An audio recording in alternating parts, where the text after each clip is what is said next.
لله رب العالمين والعاقبة للمتقين والصلاة والسلام على سيد الأنبياء والمرسلين أما بعد فأعوذ بالله من الشيطان الرجيم بسم الله الرحمن الرحيم قل إن كنتم تحبون الله فاتبعوني يحببكم الله ويغفر لكم ذنوبكم والله غفور رحيم آمنت بالله وصدق النبي الكريم۔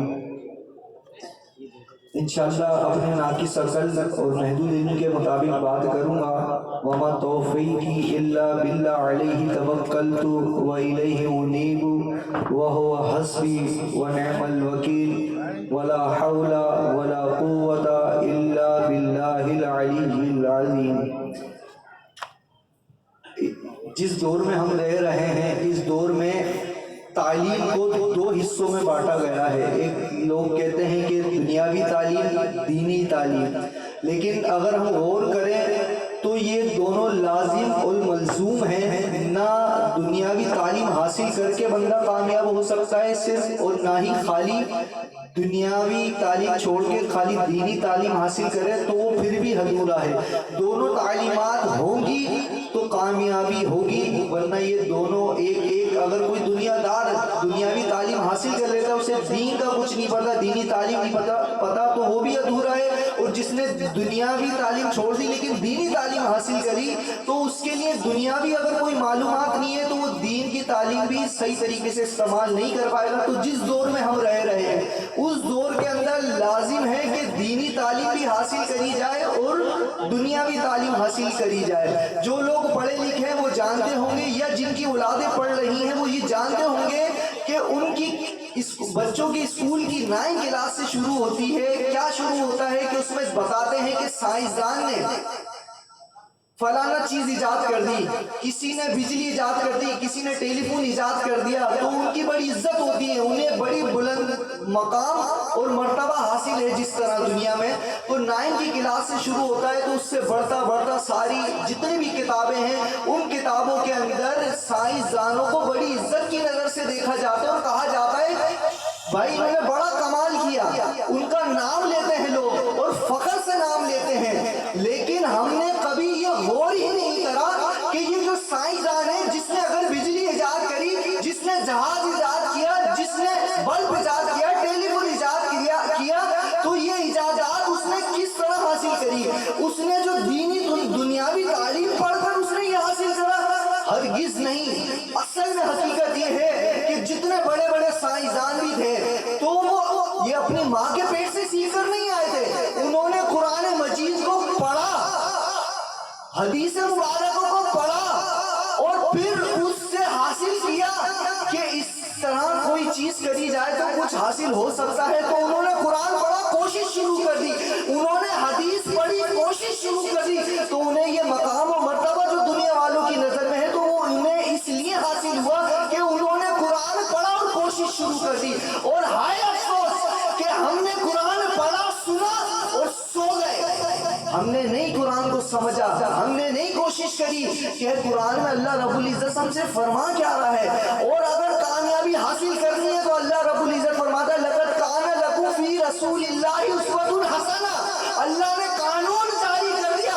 اگر دنیا اور دین میں بلند مقام چاہتے ہو، ترقی چاہتے ہو، تو اللہ رب العزت نے ارشاد فرمایا لقد کان لکم فی رسول اللہ اسوۃ حسنہ، یعنی کہ میرے حبیب کے اسوہ پر عمل کرو، ان کی عادتوں کو اپنا لو تو کامیاب ہو جاؤ گے اور بلندیوں کے اس مقام پہ پہنچ جاؤ گے جہاں کوئی دوسرا عام بندہ پہنچ نہیں سکتا۔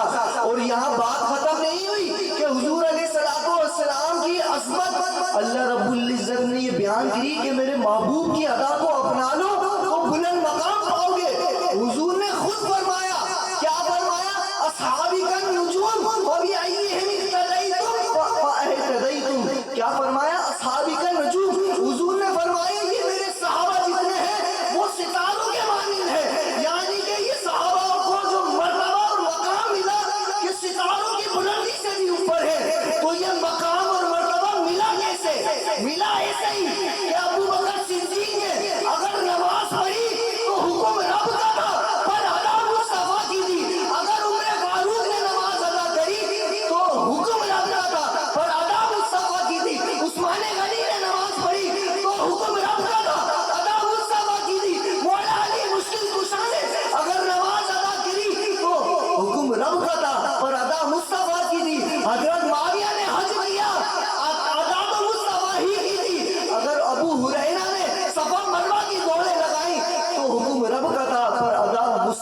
تھی. تو ادائے مصطفیٰ جو نبھاتا ہے اسے بلند مقام ملتا ہے. اور کتنا بلند مقام ملتا ہے کہ حضور فرمانے اصحابی کا نجوم، جتنے صحابہ کرام کم و بیش 1,24,000 صحابہ کرام، انہیں یہ مقام اور یہ مرتبہ ملا. کیسے ملا؟ کہ انہوں نے مصطفیٰ جان رحمت کی ادا کو اپنی ادا بنا لیا تھا. اور جو میں نے قرآن مجید فرقان حمید کی آیت پڑھی نا، قُلْ إِن كُنتُمْ تُحِبُّونَ اللَّهَ فَاتَّبِعُونِي يُحْبِبْكُمُ اللَّهُ. کیا مطلب ہے اس کا؟ اللہ فرماتا ہے محبوب آپ فرما دو اگر یہ اللہ کی محبت کو اپناتے ہیں تو انہیں چاہیے یہ آپ کی فرما برداری کرے. اللہ حکم دے رہا ہے کہ میرے محبوب کی فرما برداری کرو تو میں تمہیں اپنا دوست رکھوں گا اور گناہ بھی معاف کر دوں گا اور تم پر رحم کروں گا، مغفرت کروں گا. تو اللہ رب العزت اپنے حبیب کی ادا کو اپنانے کے لیے ہمیں حکم دے رہا ہے. اور ایسا ہی نہیں، ہمیں اصل میں عشق رسول کی آگ اپنے سینے میں جلانی پڑے گی. اور یہ آگ یا تو بندے کو خود جلا دیتی ہے یا پھر ہر آگ کو بجھا دیتی ہے. جہنم کی آگ کو بھی بجھا دیتی ہے. جہنم کی آگ، دنیا کی آگ، جتنی بھی آگیں ہیں ساری آگوں کو بجھا دیتی ہے. اے عشق تیرے صدقے جلنے سے چھٹے سستے، جو آگ بجھا دے گی وہ آگ لگائی ہے. اعلیٰ حضرت فرماتے نا تو کیا مطلب ہے اس کا؟ ایسی آگ سینے میں جلا لو عشق رسول کی جو آگ عشق اللہ بن جائے، اللہ کے عشق کی آگ بن جائے. اور جب اس سینے میں یہ عشق کی آگ بھڑک جاتی ہے تو پھر ہوتا کیا ہے؟ نمرودیوں کی آگ میں اگر ابراہیم علیہ السلام کو ڈال بھی دیا جائے تو آگ کا کام ہے جلانا، پر حکم ہوتا ہے اے آگ تیرا کام تو ہے جلانا، پر ابراہیم کے سینے میں میرے عشق کی آگ ہے تو یہ آگ تو ٹھنڈی ہو جا. تو اسی موقع کے لیے تو اللہ فرماتا ہے قُلْ يَا نَارُ كُونِي بَرْدًا وَسَلَامًا عَلَىٰ إِبْرَاهِيمَ. اے آگ تیرا کام ہے جلانا، پر میرے ابراہیم کے سینے میں عشق کی آگ ہے تو تو ٹھنڈی ہو جا. اسی کو اعلیٰ حضرت اپنے اشعار میں فرماتے ہیں اے عشق تیرے صدقے جلنے میں چھٹے صدقے، جو آگ بجھا دے گی وہ آگ لگائی ہے. اور یہ آگ ایسا ہی نہیں کسی کے سینے میں لگ جائے اور فری فنڈ میں یہ آگ لگ جائے، نہیں. یہ کبھی کبھی کہتے نا یہ عشق نہیں آسان، اتنا سمجھ لیجئے ایک آگ کا دریا ہے، اس میں ڈوب کے جانا ہے. تو یہ عشق جب ہوتا ہے نا تو آزمایا بھی جاتا ہے عاشقوں کو. ایسا ہی نہیں کسی نے عشق کا دعویٰ کیا. ابھی بڑے ہم عاشق کہتے ہیں نا، نعرہ لگاتے ہیں کہ حضور کی تو اپنا سر تن من دھن بھی سب قربان ہے، جان بھی قربان ہے، جو نہ ہو عشق مصطفیٰ تو یہ زندگی فضول ہے.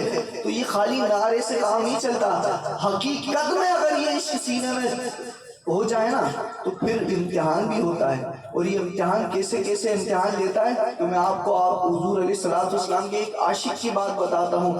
عبداللہ مزنی یہ ایمان لے کر آ گئے. ان کے والد بچپن میں انتقال کر گئے، صرف والدہ تھی اور پالنے والے ان کے چچا تھے. اب حضور سے ہو گیا عشق، حضور چلے گئے مدینہ منورہ ہجرت کر کے. اب یہاں بےتابی بڑھتی جا رہی ہے، حضور کا چہرہ نہیں دکھا، دن گزرے جا رہے ہیں، اداسی چھاتی جا رہی ہے، کھانا پینا ترک ہو گیا، حلق سے کھانا بھی نہیں اتر رہا. اب بے چینی لگی پڑی ہے. اب ایسی بے چینی تو پھر وہ اگر اعلیٰ حضرت اس جگہ پر ہوتے ہیں تو وہ اپنا وہی اشعار پڑھتے. کیا اشعار پڑھتے ہیں کہ اعلیٰ حضرت فرماتے ہیں کیوں آنکھ ملائی تھی، کیوں